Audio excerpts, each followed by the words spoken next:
Close your eyes and imagine the end of the world. Not the Hollywood version with explosions, but a quiet world. A world where the supermarket shelves are permanently empty. Not because of a strike or a storm, but because the earth simply forgot how to grow food. Deep inside the Arctic Circle, carved into the side of a frozen mountain on the island of Spitsbergen, lies a door. It looks like a secret lair from a James Bond film. This is the Svalbard Global Seed Vault. It's often called the Doomsday Vault. Inside, over 1 million samples of seeds, the genetic history of humanity, are kept at -18 degrees Celsius. But here's the mystery. Why are we so afraid? We live in an era of genetic engineering and lab-grown meat. Yet the world's most powerful governments are spending billions to protect tiny, dried-out specks of grain. Today, we're diving deep into the silent gold rush. We aren't talking about Bitcoin or oil. We're talking about the struggle to own the very DNA of what we eat. The deep dive, the loss of diversity. To understand the crisis, we have to look back. For 10,000 years, humans did something incredible. We took wild grasses and turned them into corn, wheat, and rice. Every valley, every mountain, and every tribe had their own unique version of these crops. In the year 1900, there were over 7,000 varieties of apples grown in the United States. Today, less than 100 remain in commercial production. We have traded diversity for efficiency. We wanted every tomato to look the same, every ear of corn to grow at the same speed, and every apple to survive a 2,000-mile trip in a refrigerated truck. This is what scientists call monoculture. But there is a fatal flaw in this plan. If a single fungus or a single heat wave hits a monoculture crop, the entire global supply chain collapses. Think of the Great Famine in Ireland. They relied on one type of potato. When the blight hit, everything vanished. Today, we are playing that same game, but on a global scale.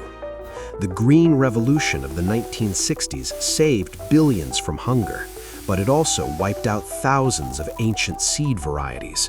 We won the battle against hunger, but we might be losing the war for survival. The corporate siege. Now let's follow the money. In the past, seeds were a common heritage. A farmer grew a crop, saved the seeds, and planted them next year. It was a cycle as old as time. But in the late 20th century, the legal landscape shifted. Seeds became intellectual property. Today, 4 giant corporations control more than 60% of the global seed market. When a farmer buys these seeds, they don't own them. They're essentially renting them. They sign contracts that forbid them from saving seeds for the next year. If they do, they can be sued for patent infringement. This has created a strange tension in the heartland of America. In places like Iowa and Nebraska, the tradition of the independent farmer is clashing with the reality of corporate dominance. The depth of this issue isn't just about farming, it's about sovereignty. If a handful of companies own the blueprints for our food, who really runs the world? The seed hunters. But there is hope, and it's found in the most unlikely places. Meet the seed hunters. These are modern-day Indiana Jones figures, but instead of gold idols, they search for land races, wild, ancient versions of crops that haven't been touched by industrial farming. We travel to the high Andes in Peru, where indigenous farmers are guarding thousands of varieties of potatoes that can grow in frost, in drought, and in thin air. These farmers aren't just growing food, they're guarding a library of climate resilience. One of these hunters is Sarah, a botanist from Colorado.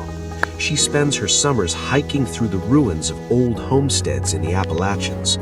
Why? To to find the Cherokee purple tomato or a bean variety that was traded between pioneers 200 years ago.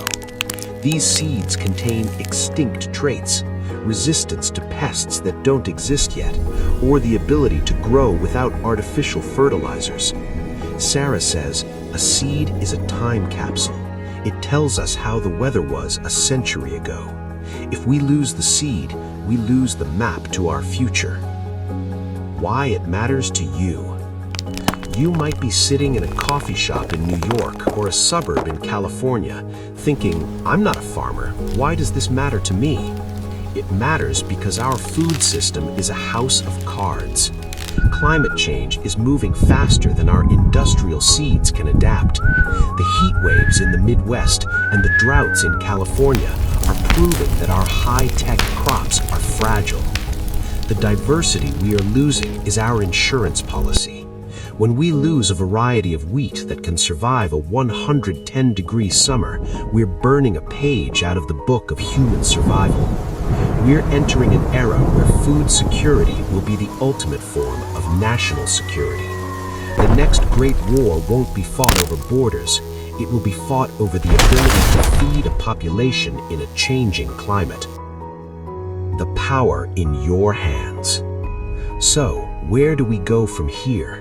The Svalbard Vault is a backup drive, but a backup drive is useless if the computer is broken. We need living seeds in the ground, not just frozen in a mountain. The solution starts small. It starts with supporting heirloom growers. It starts with understanding that the most revolutionary thing you can do is plant a garden with seeds that haven't been patented. The story of the seed is the story of us. It's a story of survival, greed, and the incredible resilience of nature. We are at a crossroads.